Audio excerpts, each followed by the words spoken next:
آج آپ دیکھ لیں، اللہ معاف فرمائے، ریاکاری کا یہ عالم ہے، ٹی ویوں پہ قربانیوں کی تصویریں آ رہی ہیں، سوشل میڈیا پہ تصویر آ رہی ہے، فلاں آدمی نے 2 کروڑ کا بیل خریدا ہے، فلاں نے 1 کروڑ کی گائے خریدی ہے، فلاں نے 10 لاکھ کا بکرا خریدا ہے۔ اور بھائی یہ قربانی کا مقصد تھوڑی تھا، قربانی کا مقصد تو تقویٰ ہے، خوف خدا ہے، للہیت ہے، اللہ کے لیے کرنا تھا۔ قل ان صلاتی و نسکی و محیای و مماتی للہ رب العالمین لا شریک لہ وبذالک امرت۔ اللہ نے حکم ہی اس بات کا دیا تھا کہ قربانی ہو تو رب تعالیٰ کے لیے ہونی چاہیے، لوگوں کو دکھا کے قربانی نہیں ہوتی ہے۔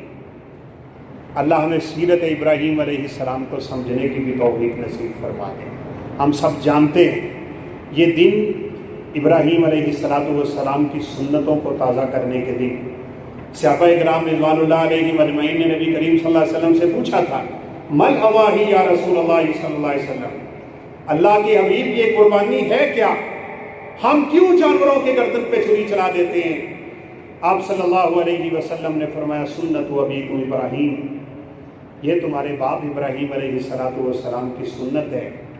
کاش ہم بڑی گہرائی سے سیدنا ابراہیم علیہ السلام کی زندگی کا مطالعہ کریں۔ اللہ اکبر، جس گھر میں نینوا کے مقام پہ سیدنا ابراہیم علیہ السلام نے آنکھ کھولی ہے، باپ بت کو پوجتا نہیں، بت فروش بھی ہے، بناتا بھی ہے، بیچتا بھی ہے، 1500 بتوں کا شہر، ابراہیم علیہ السلام اکیلے تنے تنہا، کوئی نہیں ان کے علاوہ اس دنیا میں رب تعالیٰ کی توحید کا اقرار کرنے والا، نہ جھکے ہیں، نہ بکے ہیں، نہ ڈرے ہیں، نہ باپ کی محبت توحید سے ہٹا سکی، نہ رشتہ داروں کی محبت توحید سے ہٹا سکی، نہ بادشاہ کا خوف انہیں توحید سے ہٹا سکا۔ یہ میرے اور آپ کے لیے بہت بڑا درس ہے۔ انسان کی زندگی کا سب سے اہم پیشہ، سب سے اہم پہلو رب تعالیٰ کی توحید پہ ڈٹ جانا ہوتا ہے۔ آپ صلی اللہ علیہ وسلم نے اپنے صحابی سے کہا تھا، ان قطعتا او حرقتا، تجھے کوئی جلا دے جلا دے، تیرا جل جانا تجھے مجبور ہونا چاہیے، تجھے کوئی آگ لگا دے تجھے آگ میں جل جانا منظور ہونا چاہیے، لیکن رب تعالیٰ کی توحید سے 1 انچ بھی انسان کو پیچھے نہیں جانا چاہیے۔ توحید تو یہ ہے کہ خدا حشر کو کہہ دے، یہ بندہ 2 جہاں سے خفا میرے لیے، کوئی ناراض ہوتا ہے ہو جائے، کوئی راضی رہتا ہے ہو جائے، لیکن ایک بات یاد رکھنا، نوجوان بچے بیٹھے ہو، ابراہیم علیہ السلام کا باپ کافر ہے، رب تعالیٰ کا باغی ہے، دین ابراہیم علیہ السلام کا بہت بڑا عداوت رکھنے والا ہے، لیکن ابراہیم علیہ السلام کی سیرت ہمیں بتاتی ہے والدین کا ادب انسان کو زندگی کے کسی شعبے پہ بھی چھوڑنا نہیں چاہیے۔ دعوت دی بڑے پیار سے، ابا جان آپ کیا کر رہے ہیں؟ یا آباتی کے الفاظ ہیں، اے میرے پیارے ابا جان، یہ اب ان کی تصغیر ہے، محبت کے لیے بولا جاتا ہے، پیار کے لیے بولا جاتا ہے، ادب کے لیے بولا جاتا ہے، احترام کے لیے بولا جاتا ہے۔ باپ کافر ہے، مشرک ہے، توحید کا انکاری ہے، لیکن ابراہیم علیہ السلام نے بڑے پیار سے کہا، یا آباتی، اے میرے پیارے ابا جان، آپ ان بتوں کو پوچھتے ہو، نہ یہ نقصان دے سکتے، نہ یہ نفع دے سکتے، یا آباتی لا تعبد الشیطان، ہر موقع پہ ایک ہی بات کر رہے ہیں، اے میرے پیارے ابا جان، شیطان کی پوجا نہ کیجیے، اے میرے پیارے ابا جان، ان کی نہ پوچھیے، ان کو مت پوچھیے، جو نہ نفع و نقصان کے مالک ہیں، اس رب کو مانیے۔ اب ابراہیم علیہ السلام کا باپ ہے، کہنے لگا کہ تو میرے سامنے آتا ہے، میرے دین کیا، تو دین کے خلاف آگے مجھے منع کرتا ہے، میں تجھے گھر سے نکال دوں گا اور پتھر مار مار کے رجم کر دوں گا آئندہ اس طرح کی کوئی بات کی تو۔ باپ کا لہجہ دیکھیں، اور بیٹے فرما بردار ہو تو ماں باپ کی نافرمانی نہیں کرتے، بدتمیزیاں نہیں کرتے، چاہے باپ کافر ہی کیوں نہ ہو، چاہے باپ مشرک ہی کیوں نہ ہو، چاہے باپ ظالم ہی کیوں نہ ہو۔ یہ اللہ کے بندوں کی ایک خوبصورت صفت چلی آ رہی ہے۔ ابراہیم علیہ السلام نے بڑے ادب سے گھر سے نکلتے ہوئے کہا تھا، سلام علیکہ سأستغفر لک ربی، میرا ابا میں تجھے سلامتی کے ساتھ چھوڑ رہا ہوں۔ کوئی برا بھلا نہیں کہا، کوئی لہجے میں ترشی نہیں تھی، کوئی لہجے میں سختی نہیں تھی، کوئی الفاظ میں بے ادبی نہیں تھی، بڑے ادب سے گھر سے روانہ ہو گئے اور ساتھ یہ کہہ کے نکلے، ابا جان میں رب تعالیٰ سے تیرے لیے بخشش بھی طلب کرتا رہوں گا جب تک اللہ رب العزت نے منع نہ کیا۔ ابراہیم علیہ السلام اپنے باپ کے لیے بخشش بھی طلب کرتے تھے۔ ماں باپ کی فرما برداری کو اپنا شعار بنائیے، یہ ابراہیم علیہ السلام کی سنت ہے، طریقہ ہے۔ نبی کائنات علیہ السلام کی احادیث اس پہ بول بول کے کھول کھول کے ہمیں بتاتی ہیں۔ باپ جنت کا درمیانہ دروازہ ہے، آپ نے فرمایا چاہتے ہو اسے کھول لو اور چاہتے ہو تو اسے بند رکھو۔ کیا مطلب؟ باپ کی عزت کرو گے، احترام کرو گے، فرما برداری کرو گے، بات مانو گے، ادب کرو گے، احترام کرو گے، بر الوالدین پہ عمل ہوگا، چلتے رہو گے، جنت کا درمیانہ دروازہ قیامت کے دن کھل جائے گا۔ اور اگر باپ کے ساتھ تعلق دوسرے لیول کا ہے، قیامت کے دن یہ جنت کا دروازہ نہیں کھل سکتا۔ اور ماں کے بارے میں تو آپ ویسے ہی جانتے ہیں جو ان کا حق ہے، یہ ابراہیم علیہ السلام کی سیرت بتا رہی ہے۔ اور دیکھ لیجئے، یہ اللہ رب العزت کی ایک سنت ہی کہہ رہے ہیں، میں اور آپ اپنے والدین کے ساتھ جو سلوک کریں گے ہماری اولادیں ہمارے ساتھ وہی سلوک کرتی ہیں۔ ایک وقت ہے، گزر رہا ہے، ابراہیم علیہ السلام آگ میں گئے، وقت کم ہے، سیرت ابراہیم پہ آپ نے بہت کچھ سن رکھا ہے علیہ الصلوۃ والسلام۔ اپنے دوستوں کو سمجھایا، گھر والوں کو سمجھایا، رشتہ داروں کو دعوت دی، ہر ایک ٹھکرا رہا ہے، ہر ایک انکار کر رہا ہے، ابراہیم علیہ السلام سے ناراضگی کی باتیں ہو رہی ہیں۔ آخر ابراہیم علیہ السلام نے اللہ رب العزت کی توحید کا ڈنکا بجانے کے لیے دل میں ایک اور ارادہ کر، ڈرے نہیں۔ سب لوگ میلے پہ گئے ہوئے، ناراض نہ ہوئیے گا اگر آپ میں کوئی میلے پہ جاتا ہے تو، یہ اہل ایمان کا شیوا نہیں ہے، یہ اہل توحید کا عمل نہیں ہے۔ جہاں شرک ہوتا ہو، جہاں کفر کی باتیں ہوتی ہوں، جہاں رب کی ناراضگی اتر رہی ہو، رب تعالیٰ کی ناراضگی کے کوڑے برس رہے ہوں، کہاں جا کے مٹھائیاں کھاتے ہو، جاتے ہو۔ اور اپنے آپ کو ہم کہتے بھی ہیں کہ ہم بڑے توحید پرست بنے، نہیں جی میں تو بس اتھے کوڈی جی ہو رہی سی، میں کوڈی ویکھن ٹر گیا سی۔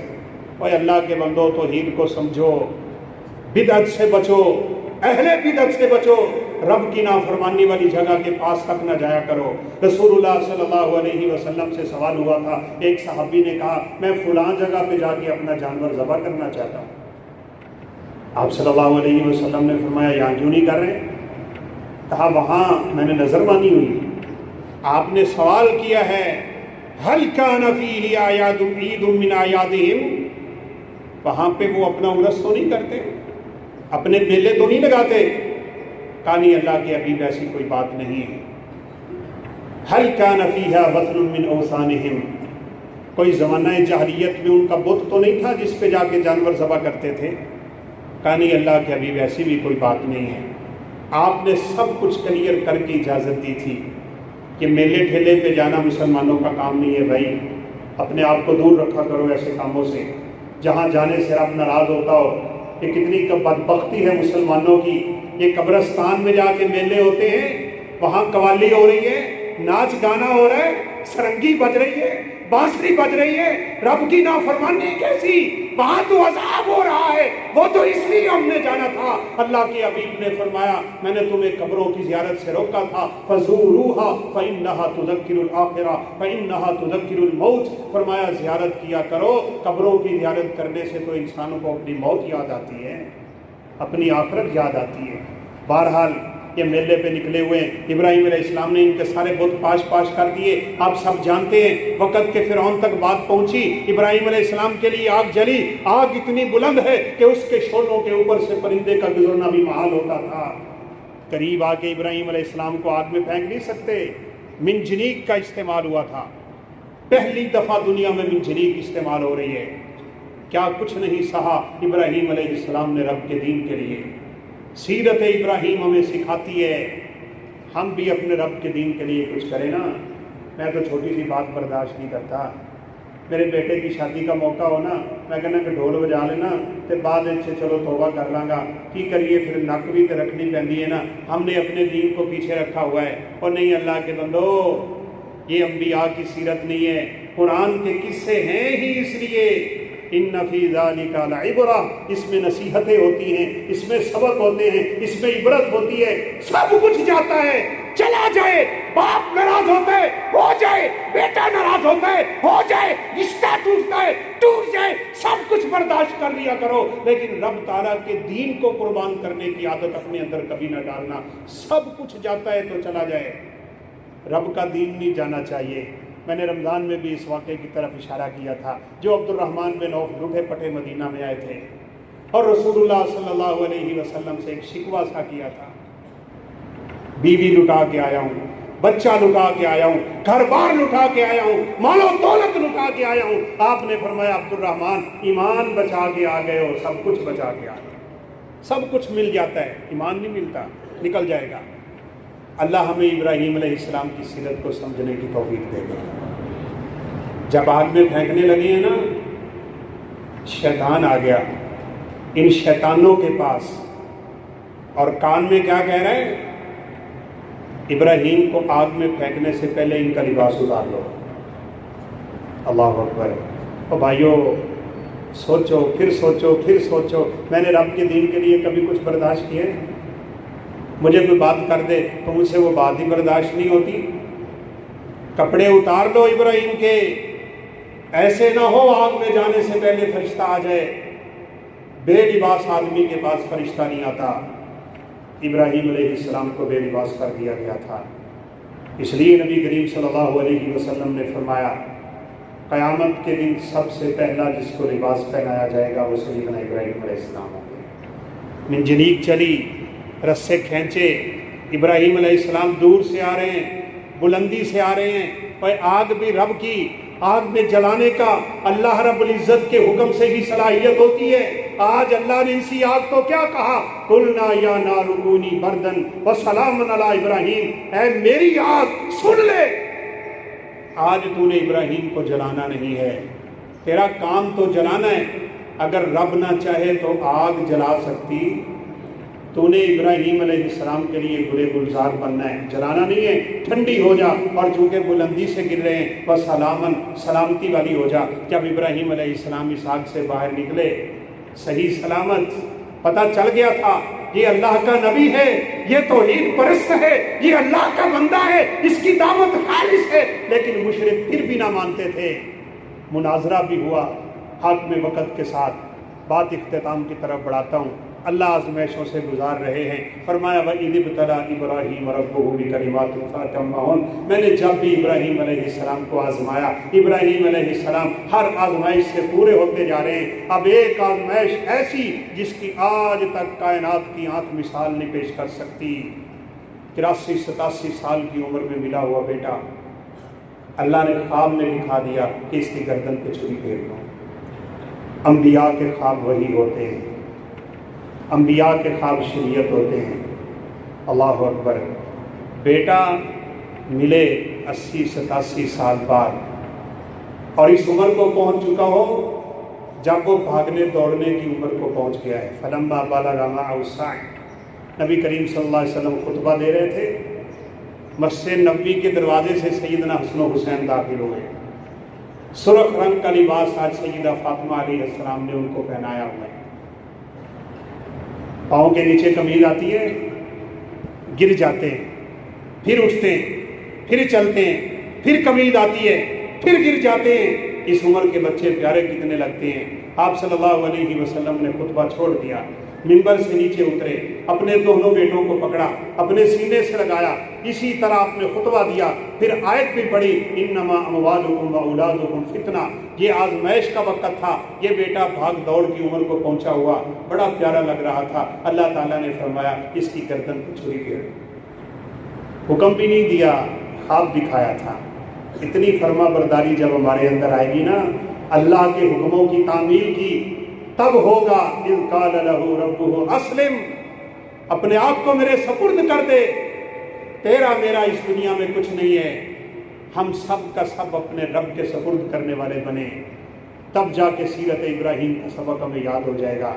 آئے اللہ اکبر۔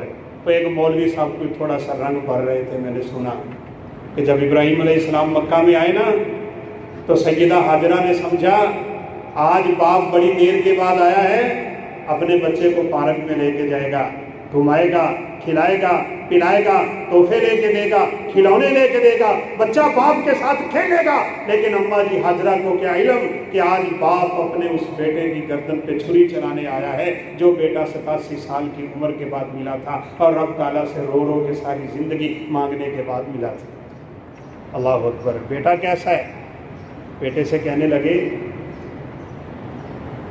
یا بنی انی اری فی المنام انی اذبحک فانظر ماذا تری، بیٹا گردن تیری ہے، چھری میری ہے، فانظر ماذا تری، بتا تیرا کیا، تیرا حال کیا ہے، تیرا ارادہ کیا ہے، ذبح ہونا ہے کہ نہیں ہونا؟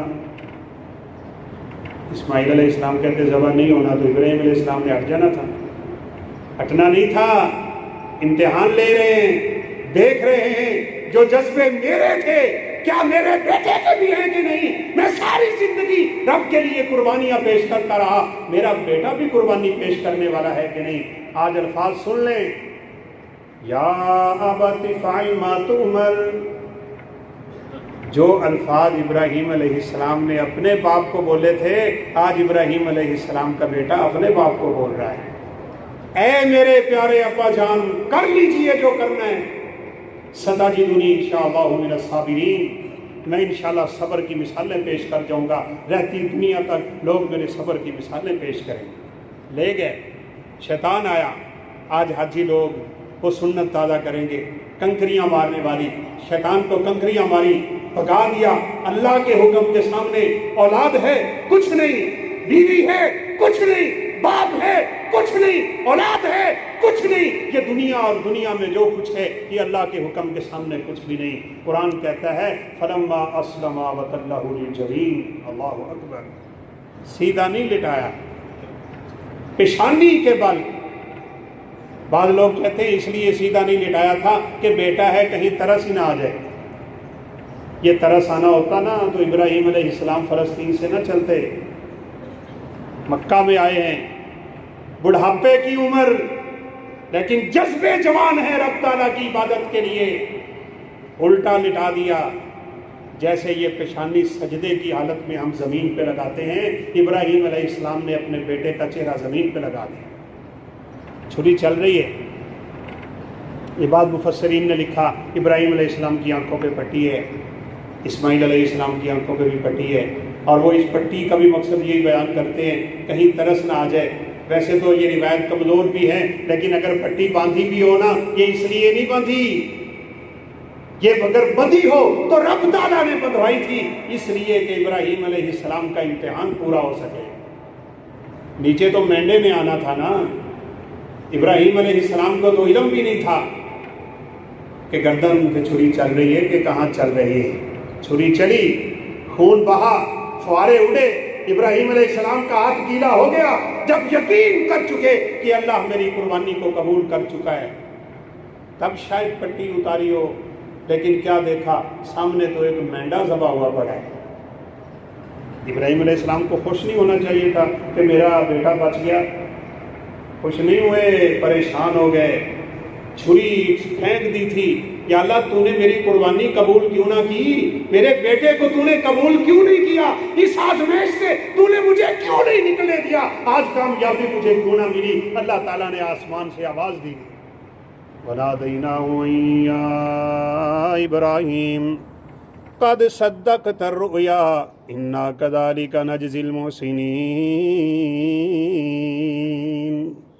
خون نہیں چاہیے، گردن نہیں چاہیے، ابراہیم جذبہ چاہیے تھا، وہ تیرا جذبہ میں نے دیکھ لیا، اور فرمایا سلام علی ابراہیم، ابراہیم تیری اس سنت پہ ایسی سلامتی ہے، وَتَرَكْنَا عَلَيْهِ فِي الْآخِرِينَ، یہ قیامت تک کے لوگ تیری سنت کو ادا کرتے رہیں گے۔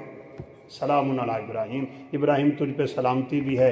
آج ہمارے اہل حدیثوں کا اللہ کے فضل سے عقیدہ ہے جب تک نماز میں درود ابراہیمی نہ پڑھا جائے نماز قبول نہیں ہوتی ہے۔